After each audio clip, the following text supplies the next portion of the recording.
CIA. Tucker Carlson, a highly I'm kind of influential. jealous that he can still come across as like an infinitely more patriotic figure and is received as such by the American audience. And he's like pushing Z. An often controversial political commentator. When he was at Fox, Time magazine called him the most powerful conservative in America. After Fox, he has continued to host big, impactful interviews and shows on X, on the Tucker Carlson podcast, and on tuckercarlson.com. I recommend subscribing, even if you disagree with his views. It is always good to explore a diversity of perspectives. Most recently, he interviewed the president of Russia, Vladimir Putin. We discussed this, the topic of Russia, Putin, Navalny, and the war in Ukraine at length in this conversation. Please allow me to say a few words about the very fact that I did this interview. I have received a lot of criticism, publicly and privately, when I announced that I would be talking with Tucker. For people who think I shouldn't do the conversation with Tucker, or generally think that there are certain people I should never talk to, I'm sorry, but I disagree. I will talk to everyone, as long as they're willing to talk genuinely in long form for 2, 3, 4 more hours. I will talk to Putin and to Zelensky, to Trump and to Biden, to Tucker and to Jon Stewart, AOC, Obama, and many more people with very different views on the world. I want to understand people and ideas. That's what long-form conversations are supposed to be all about. Now, for people who criticize me for not asking tough questions, I hear you. But again, I disagree. To the people in the chat saying, Hasan, Lex Friedman has openly asked for me to go on his show for longer than a year. He's not even, that's not a joke. We just haven't been able to, like last time I was in Texas, I hit him up. He wasn't in Texas at the time.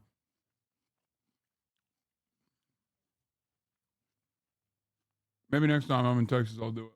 I do often ask tough questions, but I try to do it in a way that doesn't shut down the other person, putting them into a defensive state where they give only shallow talking points.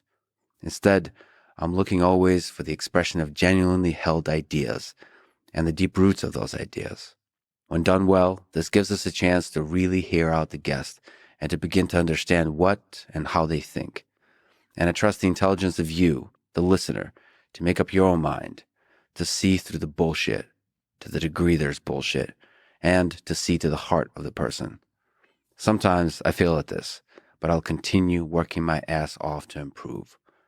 All that said, I find that this no tough questions criticism often happens when the guest is a person the listener simply hates and wants to see them grilled into embarrassment, called a liar, a greedy egomaniac, a killer, maybe even an evil human being, and so on. If you are such a listener, Tucker does kind of fit the bill on that, though. what you want is drama, not wisdom. In this case, this show is not for you. There are many shows you can go to for that, with hosts that are way more charismatic and entertaining than I'll ever be. Damn. If you do stick around, please know I will work hard to do this well and to keep improving. Thank you for your patience, and thank you for your support. I love you all. This is the Lex Friedman podcast. To support it, please check out our sponsors in the description. And now, dear friends, here's Tucker Carlson. What was your first impression when you met Vladimir Putin for the interview? I thought he seemed nervous, and I was very surprised by that. And I thought he seemed like someone who'd overthought it a little bit, who had a plan. Damn, bro, this motherfucker's talking shit. Yo, now that he's back in America, he's just talking shit, dog. Yo, get the fuck out of here, dude. You thought he was nervous? Bro, he called you a pussy to your face, big dog. Get the fuck out of here. It's like, yeah, I thought he was seemingly quite nervous, you know? When he called me a pussy, I really didn't want to say anything because I thought to myself, well, you know, he's only saying that because he's nervous, I think. Yeah. Bro went there to eat his dick. only to come back and have all the smoke. Big Dog's got all the smoke now that he's back in the United States of America.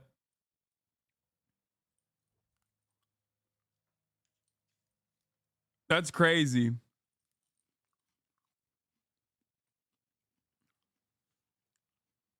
He was over there being like, wow, Russian McDonald's is better than American McDonald's.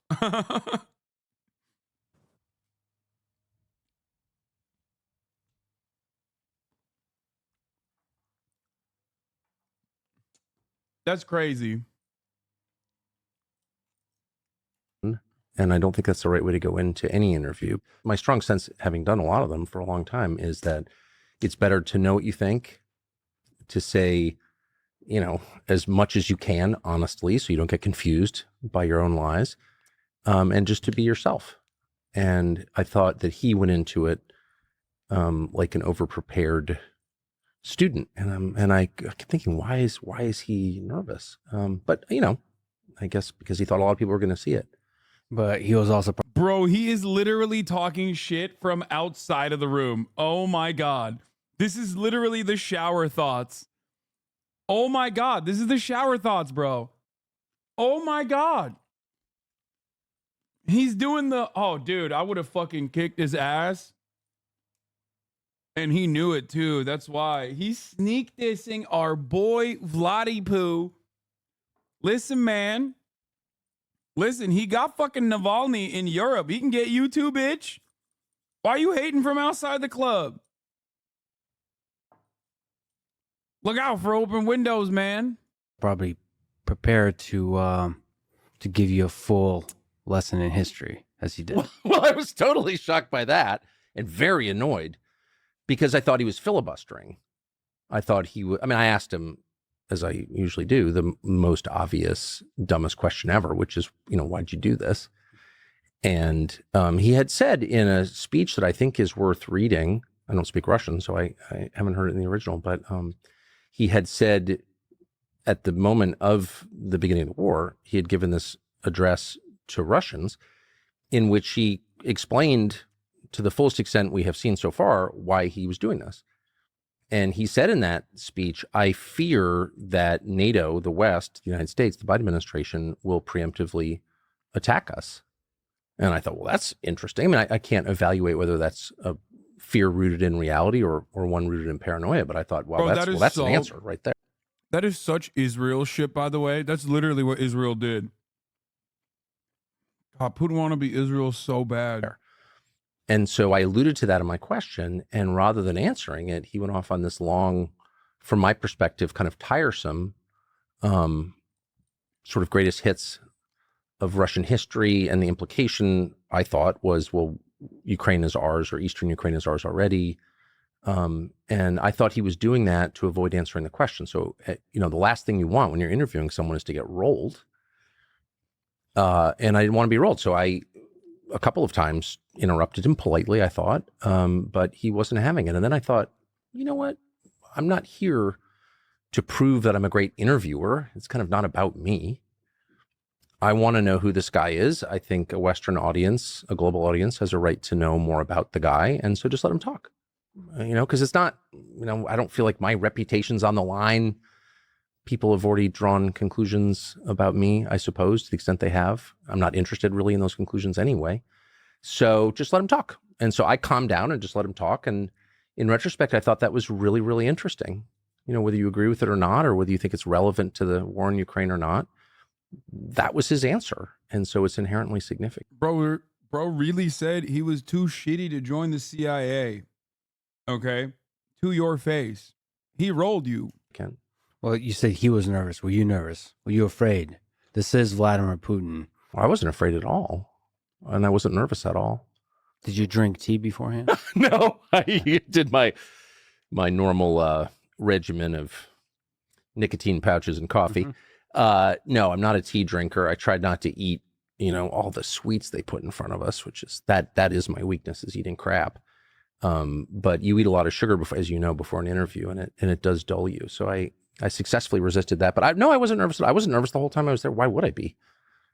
You know, I'm 54. My kids are grown. I believe in God. You know, I'm almost never nervous, but no, I wasn't nervous. I was just interested. I mean, I'm interested in Soviet history. I studied it in college. I've read about it my entire life. My dad, worked in the Cold War. It was a constant topic of conversation. And so to be in the Kremlin in a room where Stalin made decisions, either wartime decisions or decisions about murdering his own population, I just couldn't get over it. We were in Molotov's old office. So for me, I was just blown away by that. I thought I knew a lot about Russia. It turns out I knew a lot about the Soviet period, the 1937 purge trials, the famine in Ukraine. Like I knew a fair amount about that, but I really knew nothing about contemporary Russia, less than I thought I did, it turned out. And, but yeah, I was just blown away by where we were. And that's kind of one of the main drivers at this stage in my life of it, that's why I do what I do, is because I'm interested in stuff and I want to see as much as I can and try and draw conclusions from it to the extent I can. So I was very much caught up in that, but no, I wasn't nervous. I didn't think he's going to like kill me or something. And I'm not particularly afraid of that anyway. So Not afraid of dying. not really. No, I mean, again, it's it's an age and stage in life thing.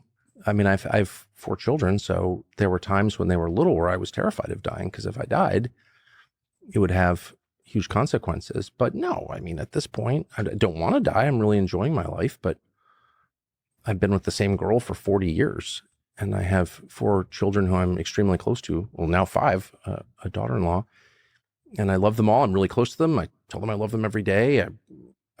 I've had a really interesting life. What was the goal? Just linger on that. What was the goal for the interview? Like, how were you thinking about it? What would success be like in your head leading into it? To bring more information, Just information to the public. Wait, what was he? Has he been married since he was 14?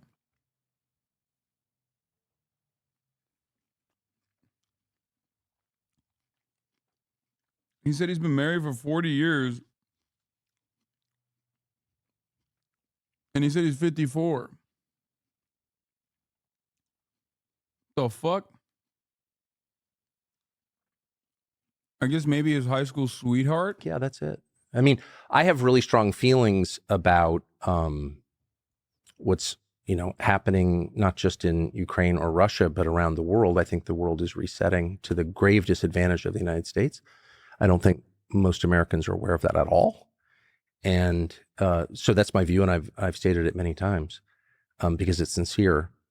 But my goal was to have more information brought to the West so people could make their own decisions about whether this is a good idea. I mean, I guess I reject the whole premise of the war in Ukraine from the American perspective, which is, a tiny group of dumb people in Washington has decided to do this for reasons they won't really explain. And you don't have a role in it at all as an American citizen, as the person who's paying for it, whose children might be drafted to fight it, just shut up and obey. I just reject that completely. I guess I'm a child of a different era. I'm a child of participatory democracy to some extent, where your opinion as a citizen is not irrelevant. And so I'm just, and I guess the level of lying about it was starting to drive me crazy. And I've said, and I will say again, I am not an expert on the region, or really any region other than, say, Western Maine. I just don't, I'm not Russian. And, but it was obvious to me that we were being lied to in ways that were just, it was crazy, the scale of the lies. And I'll just give you one. Dude, he is such a good propagandist. I think one of the greatest things that happened was him losing his Fox News position.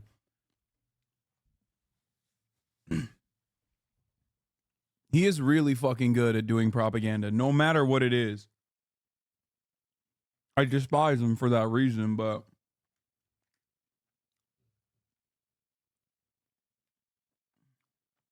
one example, the idea that Ukraine would inevitably win this war. Now, victory was never, as it never is, defined precisely. Nothing is ever defined precisely, which is always a tell that there's deception at the heart of the claim.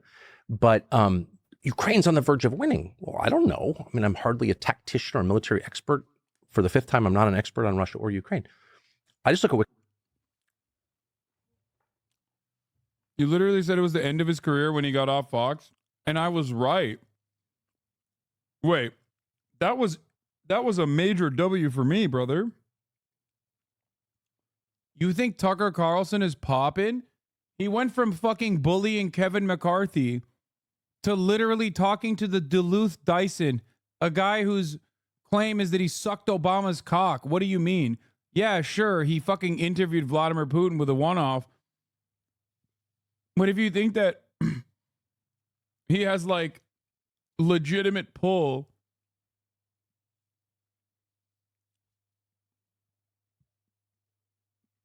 if you think he has actual sway beyond like farmed impressions on fucking Twitter and shit, you're delusional.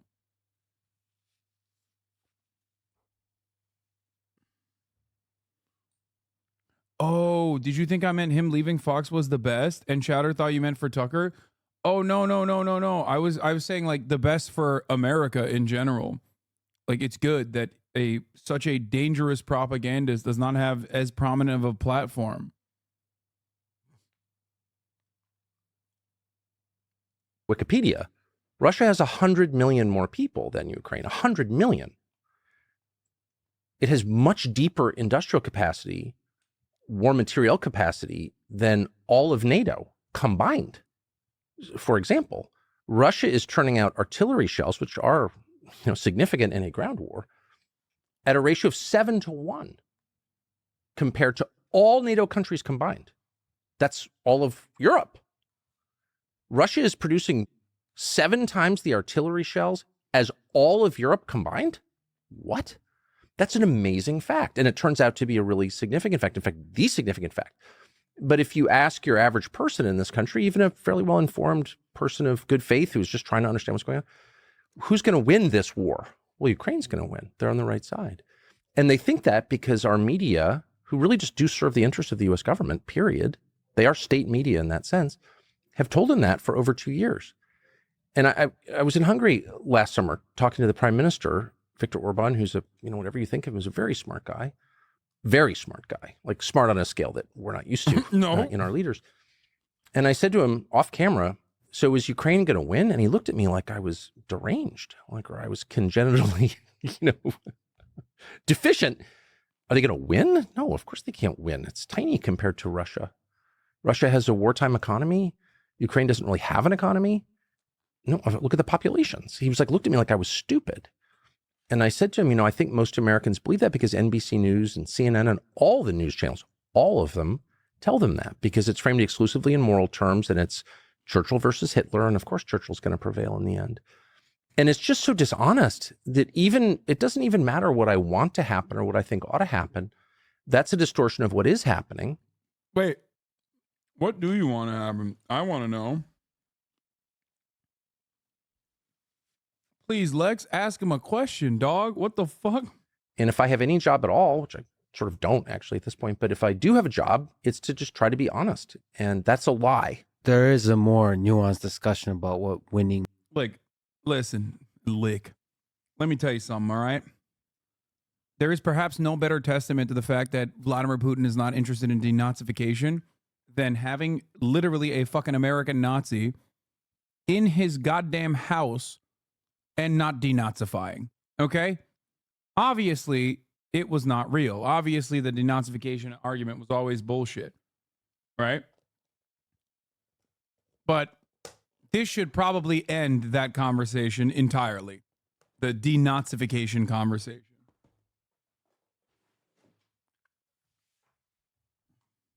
Might look like. You're For right. sure. A nuanced discussion is not being had, but it is possible for Ukraine to quote unquote win with the help of the United States. I guess that conversation needs.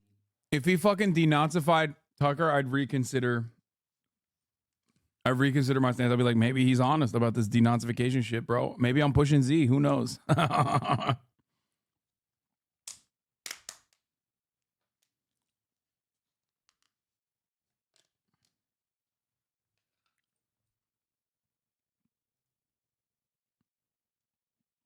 Putin crushed the Nazi movement in Russia in his first 10 years in office. Yeah, dude, thank God there's no Nazis in Russia anymore. Needs to begin by defining terms. And the key term is win. What does that mean? Peace, a ceasefire, who owns which land. Yes. Coming to the table with, as you call the parent, the United States. Yes. Putting leverage on the negotiation to make sure there's a fairness. Amen. Well, of course, and I should just restate this. I am not emotionally involved in this. I'm American in every sense, and my only interest is in America. I'm not leaving ever.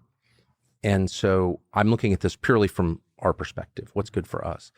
But also as a human being, as a Christian, I mean, I hate war, and anybody who doesn't hate war shouldn't have power, in my opinion. Yeah, and Putin certainly hates war. Here's a guy who hates war. The guy I interviewed that's doing war. You might not know that he was doing war because I didn't ask him about it, really. So I agree with that definition vehemently. A victory is like not killing. Yeah, Tucker Carlson hates war. That's why he said Iraq is a nation of primitive apes that deserve to be bombed into oblivion.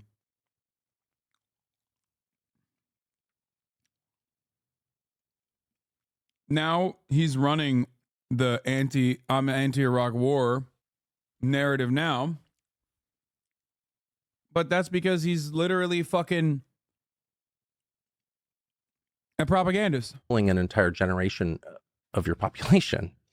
It's not being completely destroyed to be eaten up by BlackRock or whatever comes next for them. So yeah, we were close to that a year and a half ago. And the Biden administration dispatched Boris Johnson, the briefly prime minister of the UK, to stop it and to say to Zelensky, who I feel sorry for, by the way, because he's caught between these forces that are bigger than he is, to say, no, you cannot come to any terms with Russia. And the result of that has not been a Ukrainian victory. It's just been more dead Ukrainians and a lot of profit for the West. It's a moral crime, in my opinion. And I tried to ask Boris Johnson about it because why wouldn't I? After he... It's pretty funny that you want to ask Boris Johnson that, which, you know, it's worthy for sure. But like, why didn't you ask Vladimir Putin that? Another question that Lex could be asking here, I think. Like, listen, this is how propaganda, this is the reason why Tucker is a dangerous propagandist, unlike anyone else. Because he's smart enough to fucking put in little kernels of truth. That's what a good propagandist does. Like, he's adding in the whole Boris Johnson part of the conversation, but then simultaneously, like through lies by omission or through not really interrogating Putin on this issue, making it seem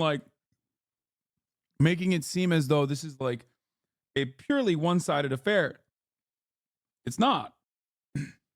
That's why you'll hear a lot of the stuff that he says almost resemble what I have said. But the fundamentals are definitely different. He denounced me as a tool of the Kremlin or something. And he demanded $1 million to talk to me. Wow. And this just happened last week. And by the way, in writing too, I'm not making this. I'm not Just making for this the record, you demanded $1 million from me to talk to me today. I did, and you paid. No, I'm of course kidding. But and I said to, dude, he's so weird when he like emotes. He's so fucking gross when he emotes, dude. I don't know. Terrifying. his guy, I said, I just interviewed Putin, who was widely recognized as a bad guy. And he did it for free. He didn't demand $1 million. He wasn't in this for profit. Like, are you telling me that Boris Johnson is sleazier than Vladimir Putin? And of course, that is the message. Yeah, dude, Vladimir Putin was going to fucking demand money for an interview and not like phenomenal access to the dumbest Americans that you have cultivated in your fan base. Like, that's the greatest fucking ad, dude. What do you mean? It's like basically so much easier than Telegram channels. Operating fucking Telegram channels with the right-wing shitheads who are now like pro-Russia because they think Russia is like gonna kill all the Ukrainians who are trans or some shit. And so I guess these are really, it's not just about Boris Johnson being a sad, rapacious fraud, which he is obviously, but it's about like the future of the West and the future of Ukraine, this country that purportedly we care so much about. All these people are dying, and like, what is the end game? It's also deranged that I didn't imagine and don't imagine that I could like add anything very meaningful to the conversation because I'm not a genius, okay? But I felt like I could, at the very least, puncture some of the lies, and that's an inherent good. Vladimir Putin, after the interview, said that he wasn't fully satisfied because you weren't aggressive enough. You didn't ask sharp enough questions. First of all, what do you think about him saying that? I don't even understand it. I guess it does seem like the one Putin statement that Western media take at face value. Everything else Putin says is a lie, except his criticism of me, which is true. But I mean, I have no idea what he meant by that. I can only tell you what my goal was, as I've suggested, was not to make it about me. I watched, he hasn't done any interviews of any kind for years. But the last interview he did with an English-speaking reporter, Western media reporter, was like many of the other interviews he'd done with Western media reporters. Mike Wallace's son did an interview with him that was of the same variety, and it was all about him. I'm a good person, you're a bad person. And I just feel like that's the most tiresome, fruitless kind of interview. It's not about me. I don't think I'm an especially good person. I've definitely never claimed to be. But people can make their own judgments. And again, the only judgments that I care about are my wife and children and God. So I'm just not interested in proving I'm a good person. And I just want to hear from him. And I had a lot of, you should see, I almost never write questions down, but I did in this case because I had I had 3 years to think about it as I was trying to book the interview, which I did myself. But it was all about internal Russian politics and Navalny. And I had a lot of, I thought, really good questions. And then at the last second, and you make these decisions, as you know, since you interview people a lot, often you make them on the fly. And I thought, no, I want to talk about the things that haven't been talked about and that I think matter in a world historic sense. And the number one among those, of course, is the war and what it means for the world. And so I stuck to that. I did ask about Gershkovich, who I felt sorry for, and I wanted Putin to release him to me, and I was offended that he didn't. I thought his rationale was absurd. Well, we want to trade him for someone. I said, well, doesn't that make him a hostage? Which of course it does. But other than that, I really wanted to keep it to the things that I think matter most. People can judge whether I did a good job or not, but that was my decision. In the moment, what was your gut? Did you want to ask some tough questions as follow-ups on certain topics? I don't know what it would mean to ask a tough question. Clarifying questions, I suppose they would. I guess. I just wanted him to talk. I just wanted to hear his perspective. Again, I've probably asked more asshole questions than like any living American. Sure. I'm, as has been noted correctly, I'm a dick by my nature. And so I just feel at this stage of my life, I didn't need to prove that I could, like, Vladimir Putin, answer the question. Sure, for sure. I think if I had been, 34 instead of 54, I definitely would have done that because I would have thought this is really about me and I need to prove myself. And also, no, there's a war going on that is wrecking the U.S. economy in a way and at a scale people do not understand. The U.S. dollar is going away. That was, of course, inevitable ultimately because everything dies, including currencies. But that process of death has been accelerated exponentially by the behavior of the Biden administration and the U.S. Congress, particularly the sanctions. I'm not going to go back to see another fucking insane Tucker laughter moment. It already lives in my nightmares, okay? And people don't understand what the ramifications of that are. The ramifications are poverty in the United States, okay?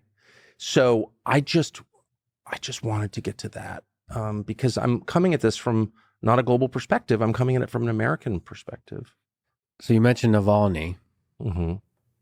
After you left, Navalny died in prison. Yes. What are your thoughts on, just at a high level first, about his death? Well, it's awful. Imagine dying in prison.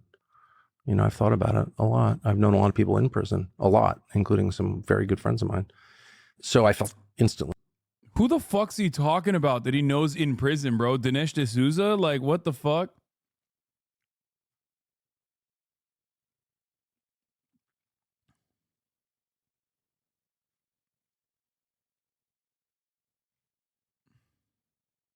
Sad about it. From a Epstein? geopolitical perspective, I don't know any more than that. And I I laugh at and sort of resent, but mostly find amusing, the claims by American politicians who really are the dumbest politicians in the world, actually. You know, this happened and here's what it means. And it's like, actually, as a factual matter, we don't know what happened. We don't know what happened. We have no freaking idea what happened. We can say, and I did say, and I will say again, I don't think you should put opposition figures in prison. I really don't. I don't. Period. It happens a lot around the world. It happens in this country, as you know, and I'm against all of it. But do we know how he died? The short answer, no, we don't. Now, if I had to guess, I would say killing Navalny during the Munich Security Conference in the middle of a debate over $60 billion in Ukraine funding, maybe the Russians are dumb. Bro, I'm sorry. But in the realm of possibilities, and as you guys know, I'm not exactly a State Department mouthpiece. Tucker, as a matter of fact, is much closer to the State Department. His father was directly in the State Department. And his foreign policy, with the exception of Russia, especially in his like professional media career, has almost always aligned with American State Department interests. However, in the scenario, in the Navalny death, the responsible parties, by likelihood, if we are to look at it as honestly as possible, if I'm going to make an assessment as honestly as possible, America killing him is lower than him dying of natural causes, which is lower than Vladimir Putin killing him. So it's one, most likely Putin killing him. Second, most likely him dying of natural causes. And then last one being that the United States killed him or the CIA killed him. Because, and this is my almost exact opposite position, if you guys recall, on the Nord Stream pipeline. Because on the Nord Stream pipeline, that made no fucking sense that Russia would blow up their own pipeline. But it makes a whole lot of sense for Russia to kill, like Vladimir Putin to literally kill the opposition leader. If it was natural, they would have released the body. Yeah, I mean, it's ridiculous. It is ridiculous.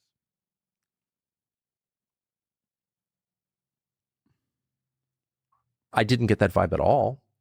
You know, I don't see it, but maybe they killed him. I mean, they certainly put him in prison. They now release the body to the family. They didn't originally release it. Which I'm against. But here's what I do know is that we don't know. And so when Chuck Schumer stands up and Joe Biden reads some card in front of him with lines about Navalny, it's like, I'm allowed to laugh at that because it's absurd. You don't know.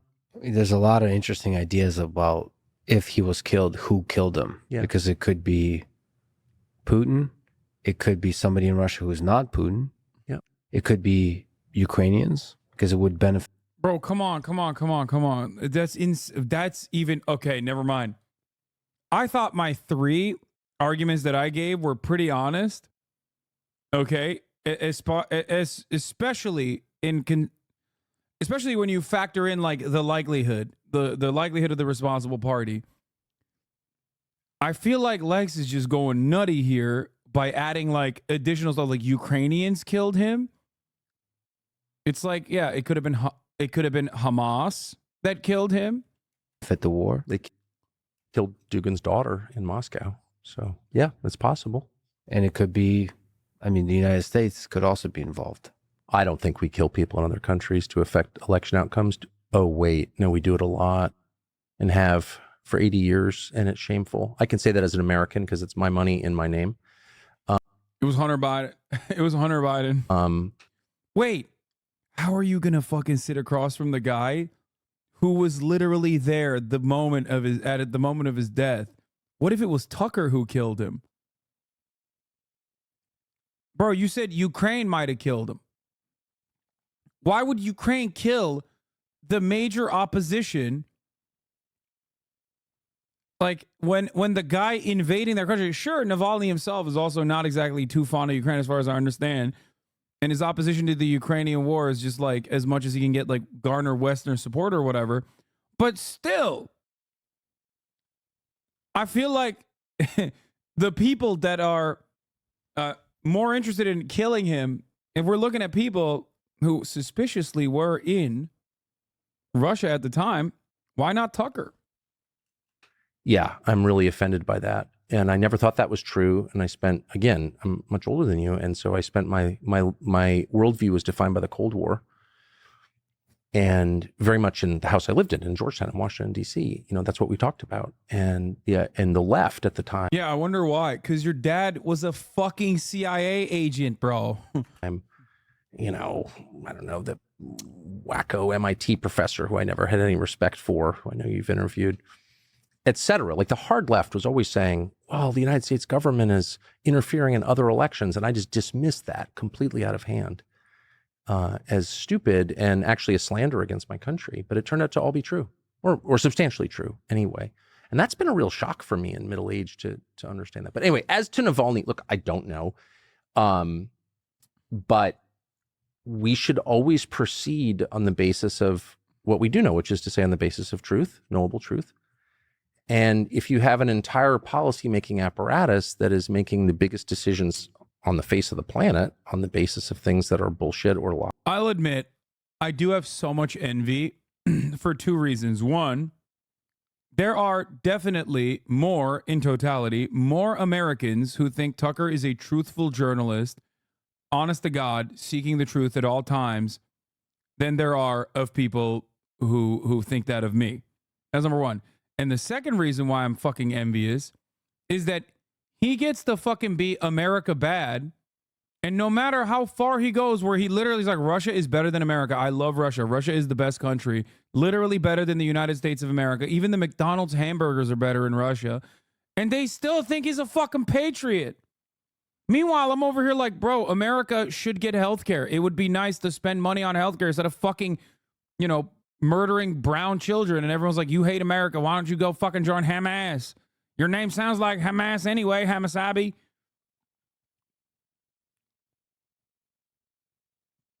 I hate that. I fucking hate that. Why? Because I hate it not because of the immediate personal reasons, but I hate it because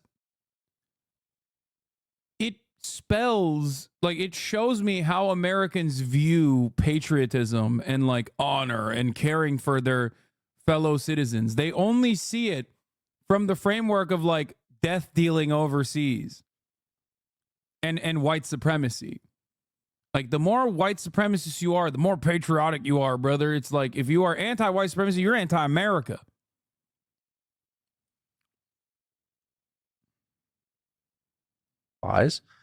You're going to get bad outcomes every time. And that's why we are where we are. Does it bother you that basically the most famous opposition figure in Russia is sitting in prison? Well, of course it does. Of course it bothers me. I mean, it bothered me when I got there. It bothers me now. I was sad when he died. Yeah, I mean, that's one of the measures of, it's one of the basic measures of political freedom. Are you imprisoning people who oppose you?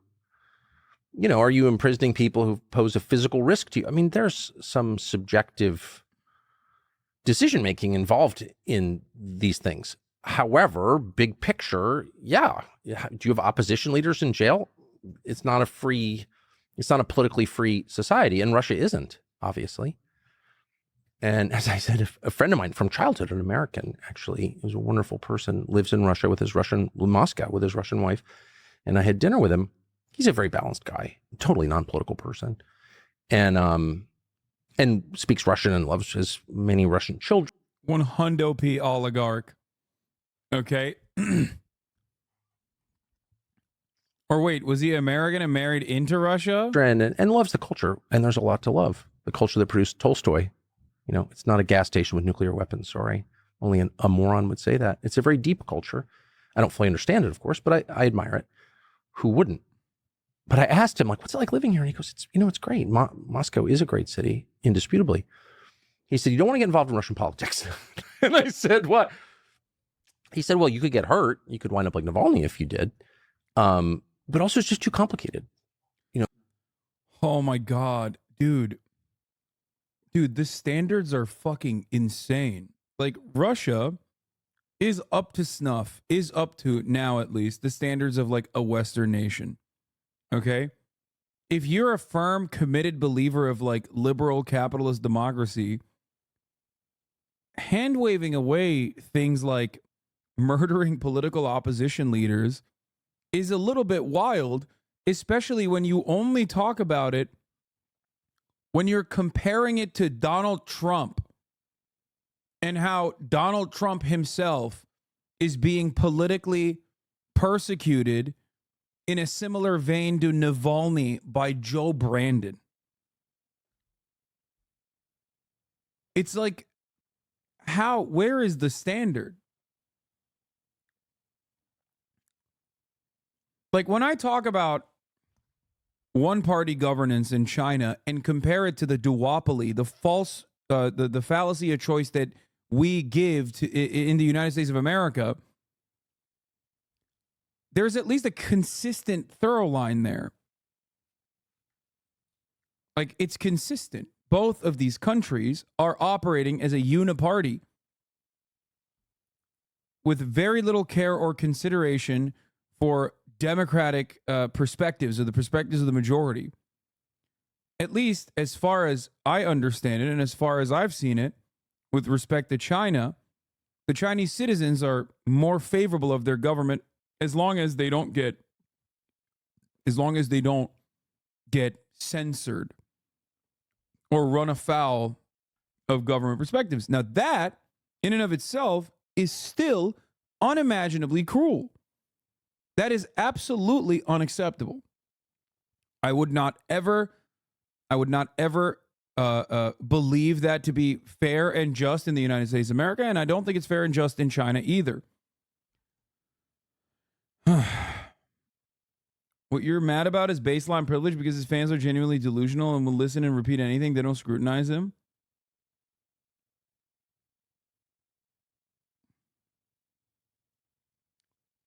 Would you go on this podcast? Not Tucker's, but I would go on Lex's. Yes. You know, the Russian mind is not exact. Hasan, I love censorship if it's in China. No, one of my major criticisms of China has almost always revolved around Chinese censorship.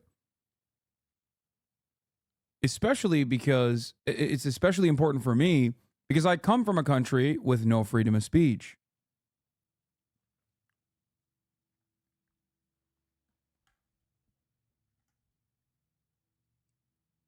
So I do see value in that.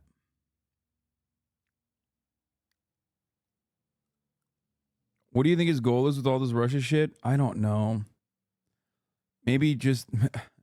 I hate to fucking give liberals credit here. But, like, I do feel like maybe he's just a really good entry point into a receptive audience to instill pro-Russia narratives. Like, not to be a Russia-gator, but it does seem a little bit... It does seem a little bit like he wants to do the thing that, what's his face? Squeaks was advocate. Vivek. Oh my God. I can't believe I forgot Vivek Ramaswamy.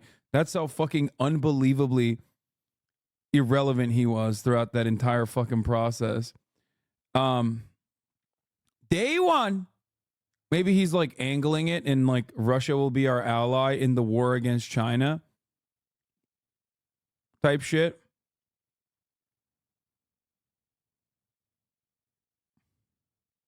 Like they're white, we're white, that sort of thing.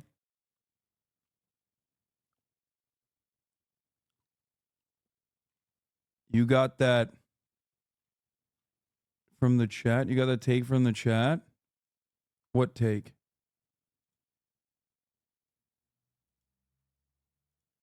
Tucker wants an alliance with Russia to go to war against China. Oh, you're claiming that I got Vivek Ramaswamy's famous campaign contribution that we've covered endlessly from you. You actually made that. D-Man was right about you. The only thing he was right about me is that I serve the top of the hour ad break at the top of every hour, and it's 3 minutes long, and I do it every single time. And if you thought you could fucking say that just so you could bait me into into serving the top of the hour ad break, you were fucking wrong, baby.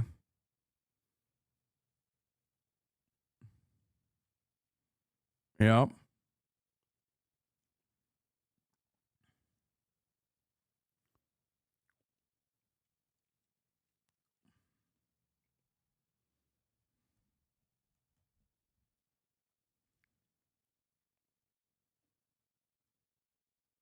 Here's the 3-minute ad break now. I forgot the last one, but who cares? Exactly this. It's a European city, but it's not quite European. And the way they think is very, very complex. Very complex. It's too complicated. Just don't get involved. And I would just say two things. One, I'm not sure. I mean, like, I don't know. But my strong sense is that Navalny's death, whoever did it, probably didn't have a lot to do with the coming election in Russia. My sense from talking to Putin and the people around him is they're not really focused on that. I mean, in fact, I asked one of his top advisors, when's the election? And she looked at me completely confused. She didn't know the date of the election. Okay. She's like, March? Okay. And I asked a bunch Yeah, because they don't have any real elections. of other people just in Moscow, who's Putin running against? Like, nobody knew. So it's not a real election, right? In the sense that we would recognize at all. Second, I was really struck by so many things in Moscow and really deeply bothered by a lot of things that I saw there. But one thing I noticed was the total absence of cult of personality propaganda, which I expected to see and have seen around the world. Jordan, for example. I don't know if you've been to Jordan, but go to Jordan. In every building, there are pictures of the king and his extended family. And that's a sign of political insecurity. You know, you don't create a cult of personality unless you're personally insecure and also unless you're worried about losing your grip on power. None of that. It's interesting. And I expected to see a lot of it, you know, like statues of Putin. No, there are no statues of anybody other than like Christian saints. So that was like, I'm not quite sure. I'm just reporting what I saw. So yes, it's not in a political sense, it's not a free country. It's not a democracy in the way that we would understand it or I don't want to live there. Okay. Because I like to say what I think. In fact, I make my living doing. Why is media focusing on listening to fascists all the time instead of talking and focusing on the honest, humanitarian, decent people activists? Brilliant take, my friend. I don't know, maybe because America is fucking full of right-wing, fascist adjacent, and openly fascist shitheads. So propagandists for WASP nationalism get a lot of fucking clout, and we are tuned into people with massive audiences like this because they get to sway public opinion significantly more than some fucking humanitarian, okay? Like, Doing it. But it's not Stalinist in a recognizable way. And anyone who says it is should go there and tell me how. I mean, this question about the freedom of the press is underlying the very fact of the interview you're having with him. Right. So you might not need to ask the Navalny question, but did you feel like, are there things I shouldn't say? I mean, how honest do you want me to be? I mean it when I say I felt not one twinge of concern for the 8 days that I was there. Maybe I just didn't. And I feel like I've got a pretty... Yeah, bro, of course you didn't feel concerned. What do you mean? You were doing propaganda for him. What the fuck? Like, yeah, he's not going to... I don't think he's going to kill you, dog. He was using you like a cum rag. Why the fuck would you be concerned? Strong gut sense of things. I rely on it. I make all my decisions based on how I feel, my instincts, and I didn't feel it at all. My lawyers, before I left, and these are people who work for a big law firm. This is not Bob's law firm. This is one of the biggest law firms in the world, said, you're going to get arrested if you do this by the U.S. government on sanctions violations. And I said, well, I don't recognize the legitimacy of that, actually, because I'm American and I've lived here my whole life. And that's so outrageous that I'm happy to face that.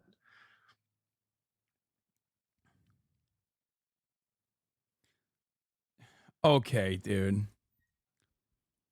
That was never going... He knows that was not going to happen.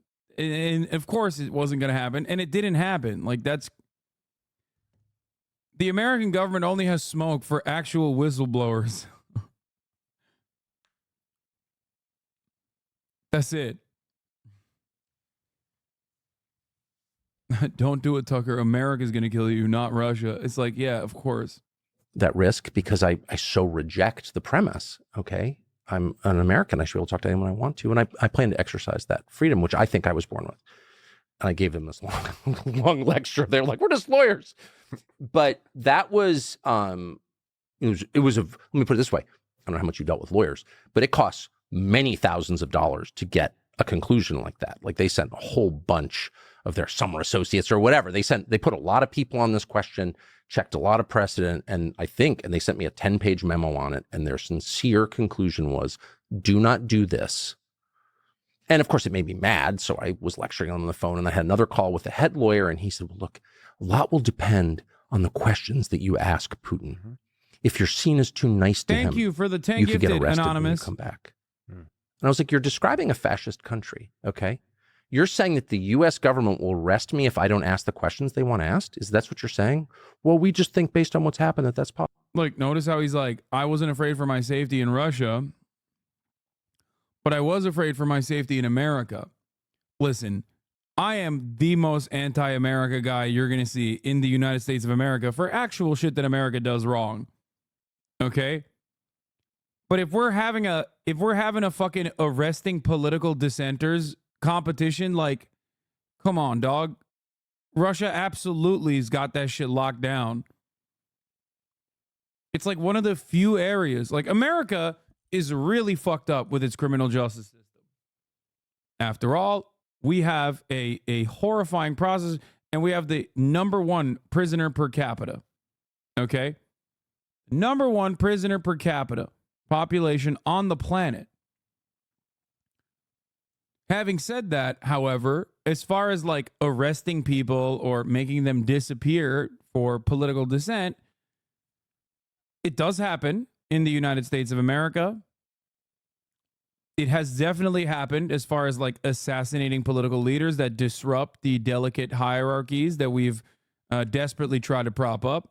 MLK, Malcolm X, Fred Hampton, many examples.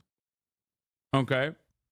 There's also the suspicious mass suicides of other former BLM leaders. But ultimately, and the Black Panthers, I mean, there's many such examples. Notice how a lot of them are black. Very suspicious. I wonder why. The point is, as far as arresting political dissenters, like, I should be in fucking jail if that was happening. I would be in jail for my commentary in Turkey. I would be in jail for my commentary in a place like Russia and even China, I would say.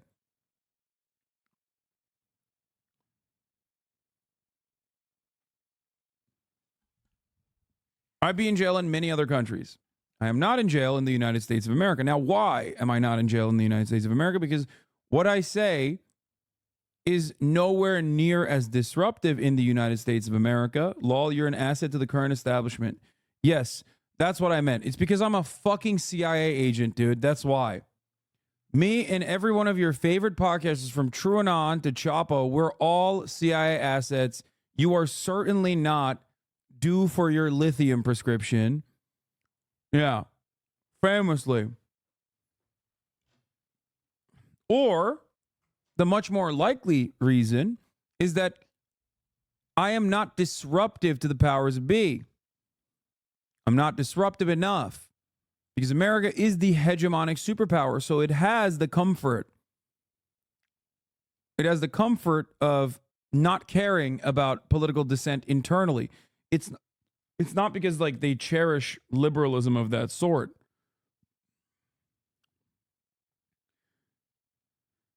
It is because this does not actually, like, it's impossible for me to actually disrupt American politics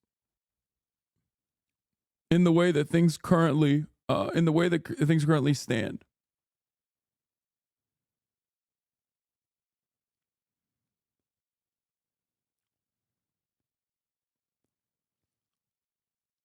Aren't you At least somewhat scared that they might come after you and mess with you? No.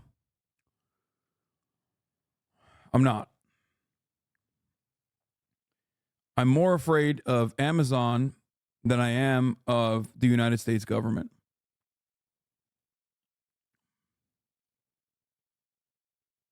They did it to JT, but guess what? He still does the same exact fucking commentary. He didn't go to jail because no matter what we say and do,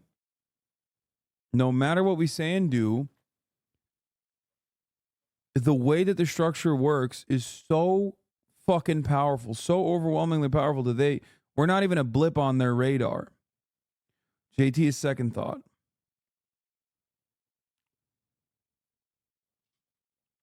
At most, I can't get fucking TSA pre-check or global entry.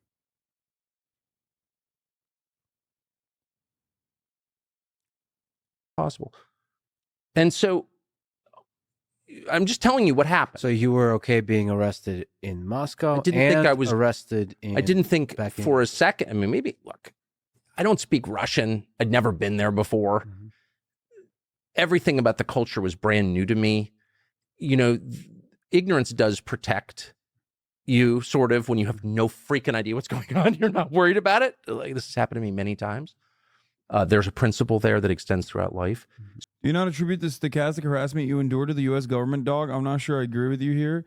No, dude. I attribute that to Americans being dumb as fuck and doing what, like, COINTELPRO would have done many, many years ago voluntarily. It is a testament to how powerful the liberal capitalist hegemonic thinking is, that, like, we have adopted that position ourselves and do it for fucking free. No agency has to step in and do that when there is, like, entire communities online that will do it for them. I don't think there are, like, actual CIA operatives that are coming in here to be like, wow, imagine, I hope your social battery is not running out. No, I think those are, like, voluntary dipshits that get egged on by the likes of Keemstar or Destiny. Not the fucking American government doing that.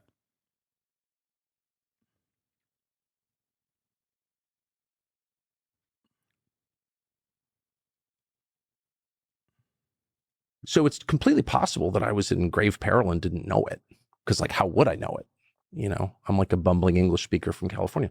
But I didn't feel it at all. But the lawyers did. Yeah, I mean, it scared the crap out of people. You're going to look, and you have to pay in cash. They don't take credit cards because of sanctions, and you have to go through all these hoops, just procedural hoops, to go to Russia, which I was willing to do because I wanted to interview Putin, because they told me I couldn't. But then there's another fact, which is that I was being surveilled by the U.S. government, intensely surveilled by the U.S. government. And this came out. They admitted it. The NSA admitted it a couple of years ago, that they were up in my Signal account. And then they leaked it to the New York Times. They did that again before I left. And I know that because two New York Times reporters, one of whom I actually like a lot, said, oh, you're going, and called other people. Oh, he's going to interview Putin. I hadn't told anybody that, like anybody, like my wife, two producers, that's it. So they got that from the government. Then I'm over there, and of course I want to see Snowden, who I admire. And so we have a mutual friend, so I got his text and come on over, and Snowden does not want publicity at all. Joe Rogan. And so, but I really wanted to have dinner with him. So we had dinner in my hotel room at the Four Seasons in Moscow. And I tried to convince him, I'd love to do an interview, shoot it on my iPhone. I'd love to take a picture together and put it on the internet. Glenn Greenwald, do you think? Probably. Not because I just want to show support, because I think he's been railroaded. He had no interest in living in Russia, no intention of being in Russia. The whole thing is a lie. But anyway, whatever. All this stuff. And he just said, respectfully, I'd rather not anyone know that we met. Great. The only reason I'm telling you this is because, and I didn't tell anybody, and I didn't text it to anybody, okay, except him. Semaphore. Why is he runs this Semaphore? Piece saying, reporting information they got from the US intel agencies, leaking against me using my money in my name in a supposedly free country. They run this piece saying I'd met with Snowden, like it was a crime or something. So again, my interest is in the United States and preserving freedoms here, the ones that I grew up with. And if you have a media establishment that acts as an auxiliary of, or acts as employees of the national security state, you don't have a free country. And that's where we are. And like, again, he's talking about something that is objectively true. And you want to know why he knows it's objectively true? Because his dad literally fucking did that. Okay? That was his dad's job. It's so crazy that he's like talking about this shit, but it's for like nonsensical stuff. Like, yeah, it's clear that the media is working as a part of the state apparatus. Why? To make your kid gay. It's like, no, man, that's not what they're fucking doing, dumbass. If anything, that's the one aspect of it that is to make liberals fucking feel like they actually do have the best interest or progressive interests in mind. It's the World Economic Forum shit all over again. This is what is very frustrating about conservatives being the only group of individuals that actually adopt leftist economic populism simply for propaganda purposes. And the guy who did it before Tucker was Adolf fucking Hitler. They're doing it again. I'm losing my fucking mind. It's literally, it's so cynical. It drives me fucking insane.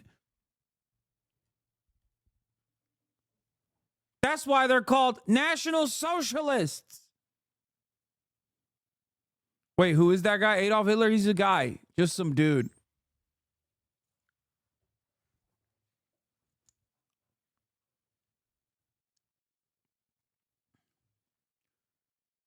Do you not believe that the WEF is trying to exude influence? They have board members in high-ranking positions in multiple governments. No, dummy. I'm saying that the World Economic Forum is a liberal institution. So when they talk about like, oh, we got to do more social safety nets, or we got to make sure everyone's gay or whatever the fuck, that's just seasoning for liberals. But it's just a reinforcement of capitalist hegemony. It's not a socialist institution. It's bad, but for the same reasons that like Davos is bad, for the same reasons that BlackRock is bad, but it's not just BlackRock. It's all the fucking Republican politicians that are also holding up that same exact order. Tucker Carlson being yet another person who does that.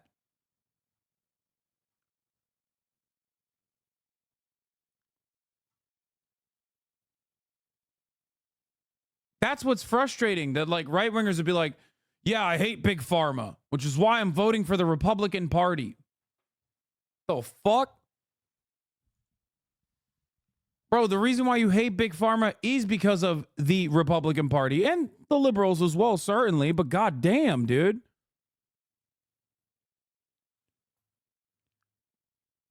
That's how powerful liberal hegemony is. That's how important it is. That motherfuckers who even hate the masters are just like using all their time and energy and anger towards like undocumented immigrants at the fucking border, dude. Yeah, those are the guys who made Big Pharma the way it is. Oh.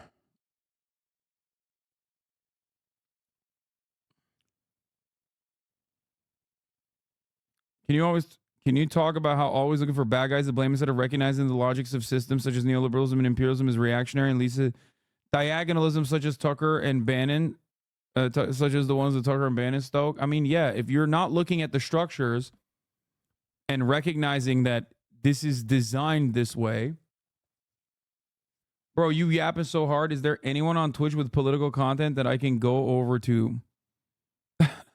I don't know. I'm sure there are, brother. Maybe you'll find it. And I'm not guessing because I spent my entire life in that world. 33 years I worked in big news companies. And so I know how it works. I know the people involved in it. I could name them. Ben Smith of Semaphore, among many others. And I find that really objectionable. Not just on principle either, in effect, in practice. I don't want to live in that kind of country. And people are like, they externalize all of their anxiety about this. I have noticed. So it's like, Russia's not free. Yeah, I know. Neither's, Burkina Faso. Like, most countries aren't free, actually, but we are. We're the United States. We're different. This is why it's like fucking, yeah, okay, dog. Sure. The profit motive is and always will be their God, and they have just figured out that they can sprinkle in these liberal social takes, e.g. pride flag, something every June. Conservatives do the same thing by pretending to care about populist economic issues. And that's my concern. Preserving that is my concern. And so they get so exercised about what's happening in other parts of the world, places they've never been, know nothing about. It's almost a way of ignoring what's happening in their own country right around them. I find it so strange and sad and weird. So the NSA was tracked. You tell people to vote Democrat. How are you any different than the guy voting Republican against Big Pharma?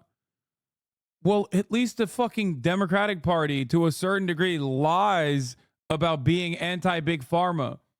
The Republican Party doesn't even do that. The fuck? And it's not even because I fucking think that the Democratic Party is going to do something about Big Pharma that I say vote Democrat.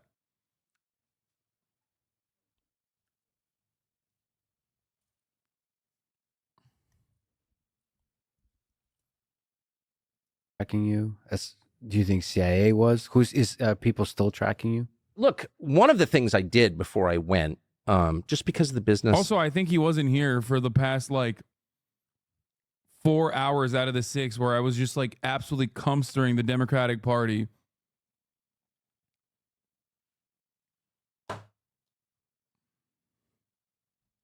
I'm in, all of us are in, and just because we live here, we all have theories about secure communications channels. Like Signal is secure, Telegraph isn't, or WhatsApp is owned by Mark Zuckerberg. You can't trust it. Okay. So I thought, before I go over here, I was getting all this. We're having all these conversations, my producers and I, about this. And I decided, I'm just gonna actually find out like what's really going on. So I talked to 2 people who would know, trust me. And it's all I can say. And I hate to be like, I talk to people who would know, but I can't do there, but I mean it. Mm-hmm. They would know. And both of them said exactly the same thing, which is, are you joking? Nothing is secure. Mm-hmm. Everything is monitored all the time. If state actors are involved, I mean, you can keep the, the Malaysian mafia from reading your text, probably. You cannot keep the big intel services from reading your text. It's not possible. Yeah, the guy he was talking to was his dad, which I will keep mentioning, was in the fucking CIA. Was the CIA. Matt Lieb doesn't know it, but he's giving you props here. I don't know who coined the term debate fervors to describe Destiny and his hogs, but you deserve a medal. It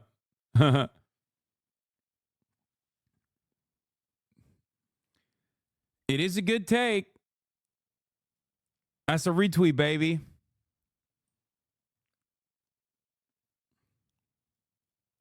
Any of them, or listening to your calls. So, and that was the firm conclusion of people who've been involved in it, for a long time, decades, in both cases. So I just thought, you know what? I don't care. I don't care. I'm not sending a ton of naked pictures of myself to anybody. Not a ton, just a little. Not a ton. I'm 54, dude. Probably not too many. All right. But you see, so I'm like, I'm just, so the guys, I travel with 3 people I work with who I love, who I've been around the world with for many years, and I know them really, really well. And they all got, separate phones, and I'm leaving my other phone back in New York or whatever. And I just decided I don't care. Bro, he needs Huawei phones, dog. That's what you need.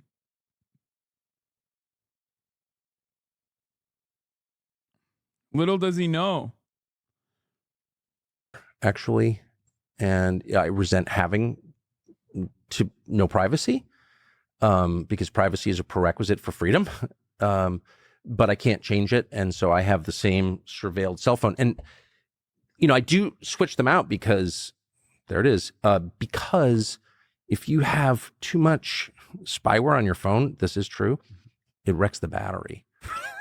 And no, I'm serious. It does. And it was, I don't know, 5 or 6 years ago, we went to North Korea. Was right. What is this? And my phone started acting crazy. And so I talked to someone on the National Security Council who called me about this, somehow knew that your phone is being surveilled by the South Korean government. I was like, I like the South Korean government. Why would they do that?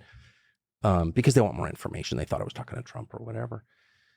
So, but I could tell because all of a sudden the thing would just drain in like 45 minutes. So that's a downside.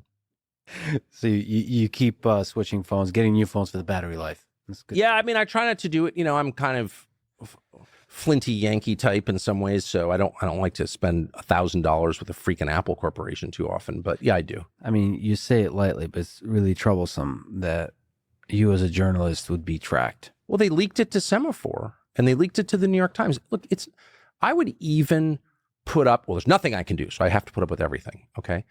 But I would probably not be actively angry about being surveilled because I'm just so old and I actually do pay my taxes. I'm not sleeping with the makeup artist or whatever, so I don't care that much. The fact that they are leaking against me, that the intel services in the United States are actively engaged in U.S. politics and media, that's so unacceptable. That makes democracy impossible. There's no defense of that. And yet NBC News, Ken Delanian, and the rest will defend it. And it's like, and not just on NBC News, by the way, on the supposedly conservative channels too, they will defend it. And there's no defending that. You can't have democracy if the intel services are tampering in elections and information, period. So you had no fear. Your lawyer said, be careful which questions you asked. You said, I don't have. Well, the lawyer said, no, he said very specifically, if, depending on the questions you ask Putin, you could be arrested or not. And I said, listen to what you're saying. You're saying the U.S. government has like control over my questions and they'll arrest me if I ask the wrong question?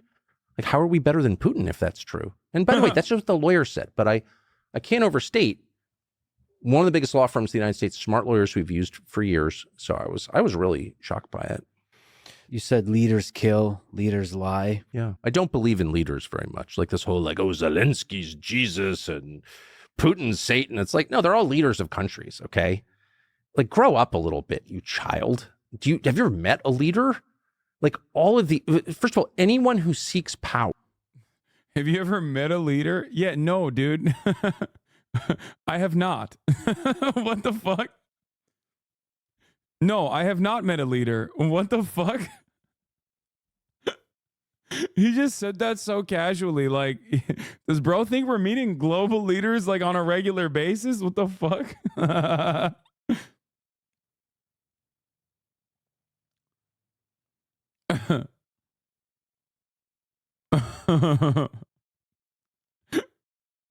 Grow up, you child. Have you not met a global leader?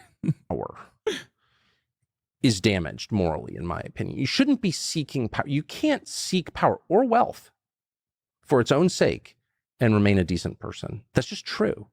So there aren't any like really virtuous billionaires and there aren't any really virtuous world leaders. You have grades of virtue. Some are better than others for sure. But I mean, in other words, Zelensky may be better than Putin. I'm open to that possibility. But to claim that one is evil and the other is virtuous, it's like you're revealing that you're a child. You don't know anything about how.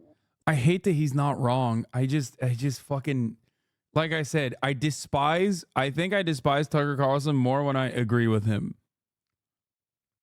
That's what really is annoying about it.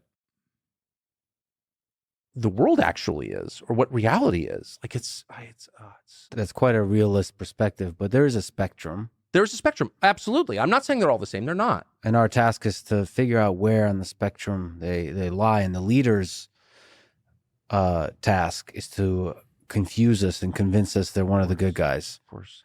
But I actually reject even that formulation. I don't think it's always about the leaders. I mean, of course, the leaders make the difference. A good leader has a healthy country and a bad leader has a decaying country, which is something to think about. Do I think he's disingenuous? Yes. I don't believe that there's an honest bone in this man's body.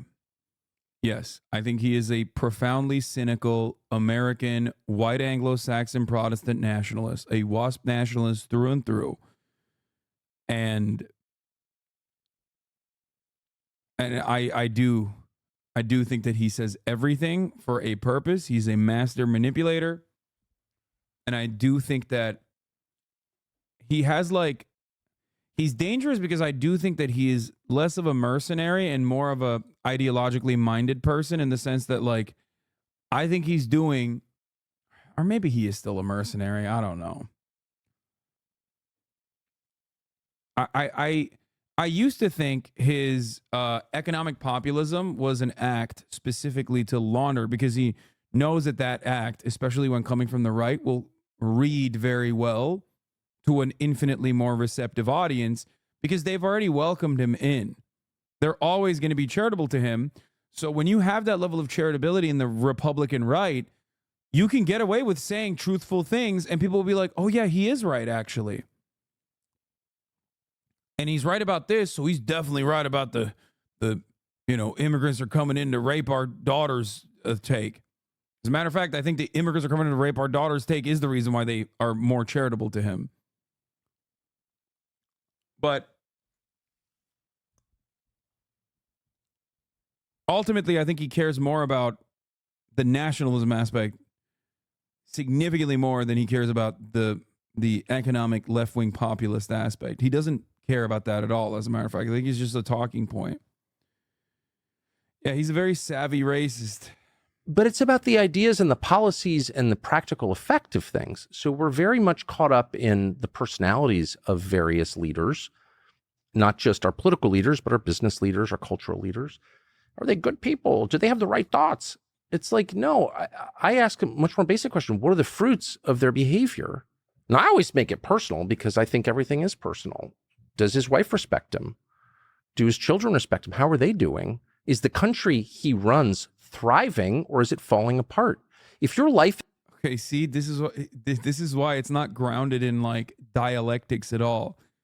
He's like, yeah, I care more about whether a leader's wife respects them or their children respect them, or if their country is thriving. First of all, I wouldn't say either of these countries are thriving, neither Russia nor Ukraine. So on that front, it's like, I don't know. And secondly, I don't, like, who gives a fuck if your wife respects you, dude? What are you saying?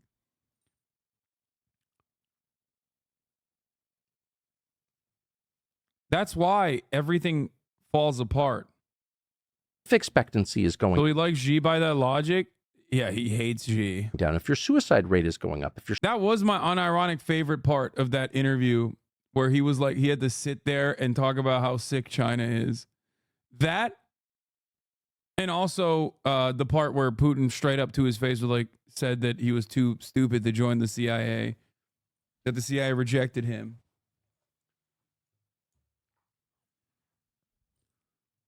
Your standard of living is tanking. You're not a good leader. I don't care what you tell me. I don't care what you claim you represent. Tucker Carlson talking about Hitler's war economy pre D-Day. Not even pre D-Day, but like, man, his wife seemingly respects him. His dog respects him. Seems like he's won the admiration of the German folk. Seems like the German economy is doing well in a brief period.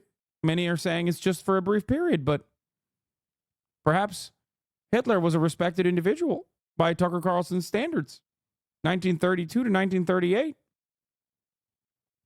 Then I don't What's going care on? about the ideas or the systems that you say you embody. It's dogs barking to me. How's your life expectancy? How's your suicide rate?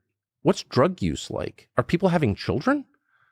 Are people's children more likely to live in a freer, more prosperous society than you did and their grandparents? You're just straight up fascist, bro. I swear to God. Those are the only measures that matter to me. The rest is a lie.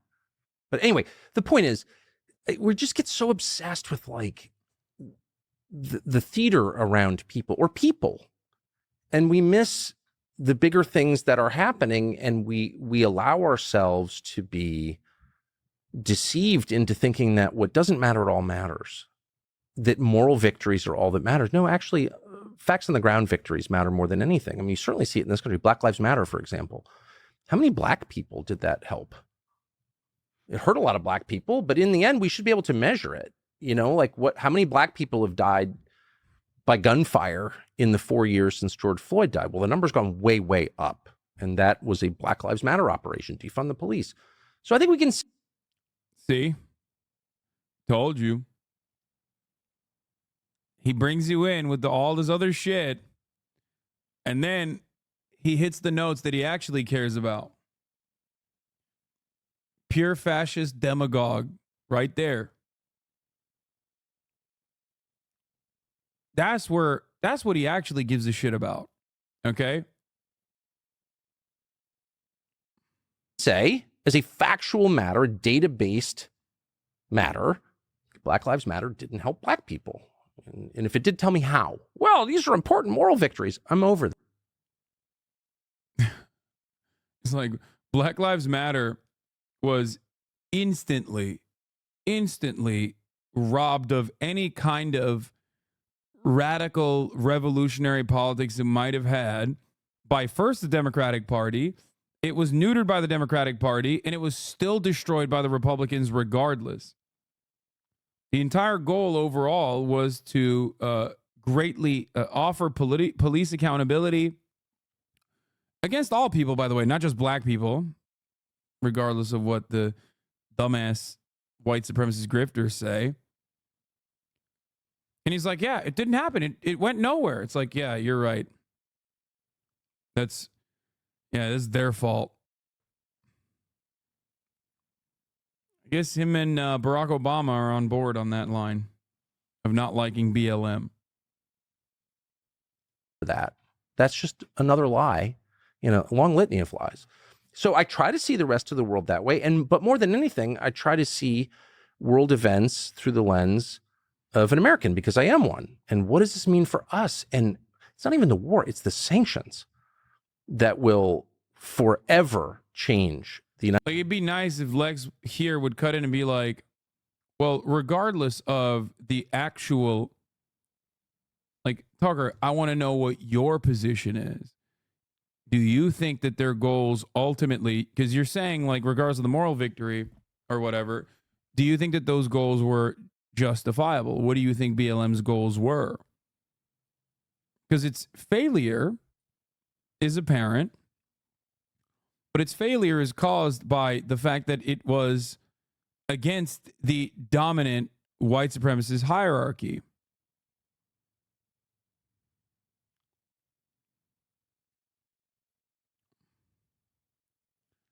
Anyway. United States, our standard of living, the way our government operates, that more than any single thing in my lifetime screwed the United States. Yeah, I mean, he's doing a great job of showing all of the failures of capitalism and then arriving so close to the answer only to turn around and be like, it's actually BLM and immigrants that are causing this collapse. That's it. That's the point. Because I'm a firm believer that every single American has like some level of understanding and some level of anger towards like corporations and whatnot, right? That's why you hear these like right wingers who fucking talk about, how they hate big pharma. But instead of getting mad at big pharma, what do? They're like, oh, I'm an anti-vaxxer. Why am I an anti-vaxxer? Because corporations want me to get vaccinated. That must mean it's wrong to get vaccinated. Not realizing that, like, no, you must get vaccinated because cattle get vaccinated in the same way. Technically, it's good for you, even if it aligns with the interests of corporations. They just don't want you to fucking die on the job, or they want you to be able to recover way faster so you can get back to the fucking field of work. They're too stupid to understand that, though, that the interests converge in that front. But that resentment ultimately still exists. What they fail to recognize, though, is that, wow, way off take? What do you mean?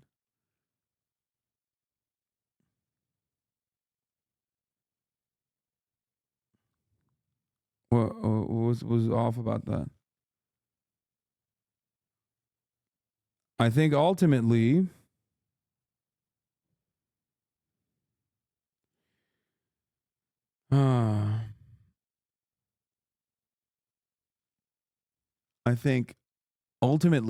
that resentment still exists, it's very impossible. It's impossible not to be resentful. Just like it's impossible not to be resentful of the rich, especially when you're suffering. You know what I mean? Why wouldn't you be? Why wouldn't you be resentful of the wealthy when you're fucking suffering and like some random dickhead Twitch streamer is you know, living the life of luxury that you will most likely never be able to achieve? Doors open. What the fuck? Oh, it's not. Hold on.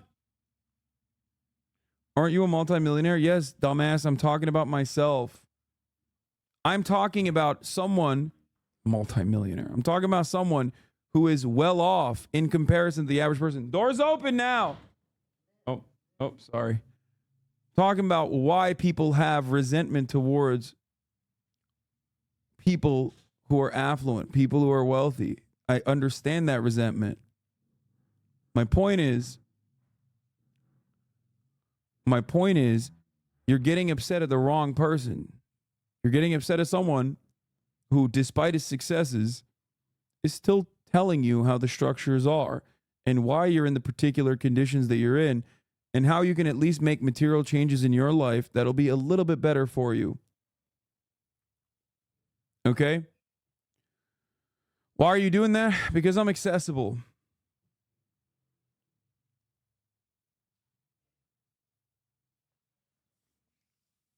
Much easier to fucking come in here and yell at me than it is to, like, you know, I guess dismantle capitalist structures. Levying those sanctions in the way that we did was crazy. And that for me, the main takeaway from my 8 days in Moscow was not Putin. He's a leader, whatever.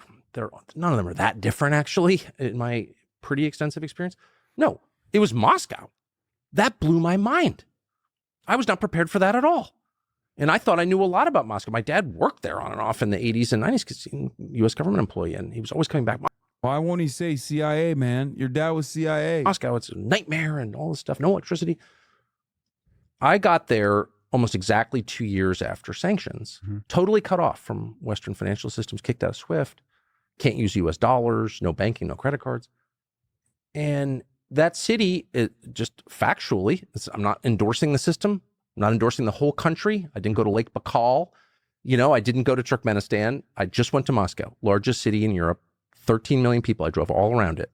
And that city is way nicer, outwardly anyway, I don't live there, than any city we have by a lot. And by nicer, let me be specific.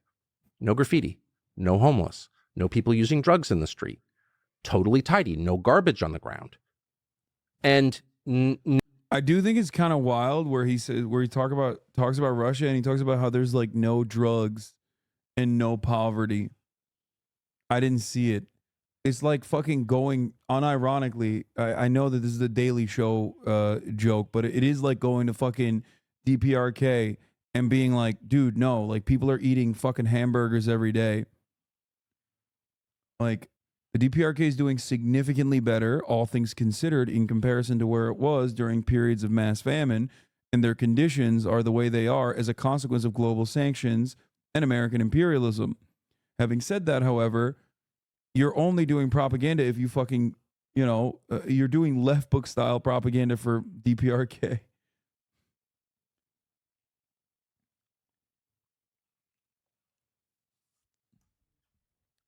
Anyway. no forest of steel and concrete soul-destroying buildings. None of the postmodern architecture that oppresses us without even our knowledge. Like, I went to Beverly Hills. I didn't see a single homeless person. What's going on? Is gruesome Governor Gavin Newsom doing a phenomenal job in California Oblast? Seems like the streets are clean. Not a single homeless person or anywhere to be seen. No drug use. You know? Yeah, dude, that's how it works, okay?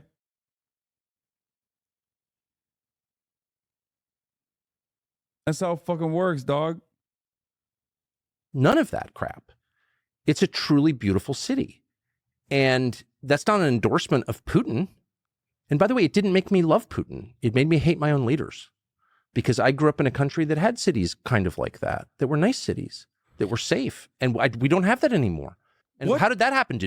Okay, there has never been a moment in the United States history where cities have been safer than they are now. This does not mean that America is devoid of problems, but you are fucking insane for saying that.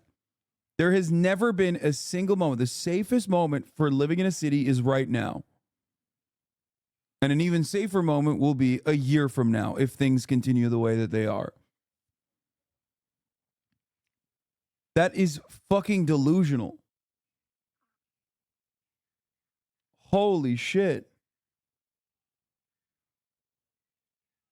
The greatest trick the devil ever pulled was convincing Americans that our safest and richest big city is actually a war zone. Yeah, New York City's homicide rate is 4.8 per 100K. Alabama's homicide rate is 15.9 per 100K. More than 3 times that of New York City. American cities are pretty bad, bro. No, the fuck they're not. What are you talking about? American cities are bad as a consequence of no fucking housing market being absolutely dog shit and no public transit and no decent infrastructure. But American cities are not pretty bad as a consequence of like crime running rampant. That part is just an abject lie.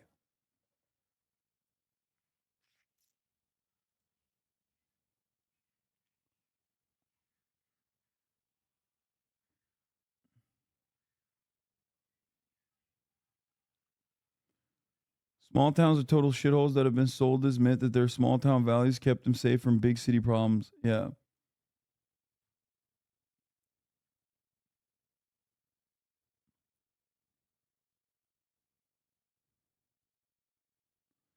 Tucker unironically thinks Russian cities are better because they have less black people. I mean, I think maybe. Yes, they are if you compare to the most cities in the world. Yeah, but Tucker Carlson wasn't talking about that. He was comparing it to America in the past, a mythical America that was supposedly safer. There has never been a time where an American city has ever been safer throughout American history than now. The violent crime rate in comparison to the 80s is like laughably low. Oh, cities are not scary, but Zoomers have become their grandparents as far as urban fear runs. Thank you, TikTok.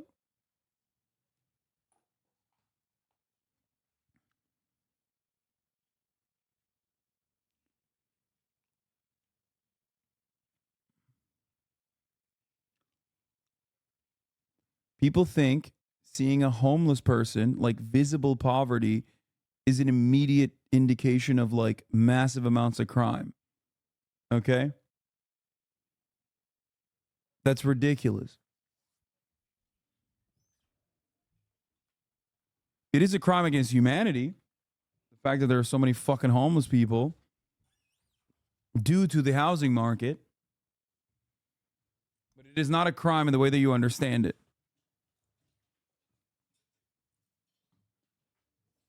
I can't believe you're the one who came here first after being the guy who was like, I mean, you're the one who was like, oh, let's do it at 5, and no one else is here. I thought they would be here.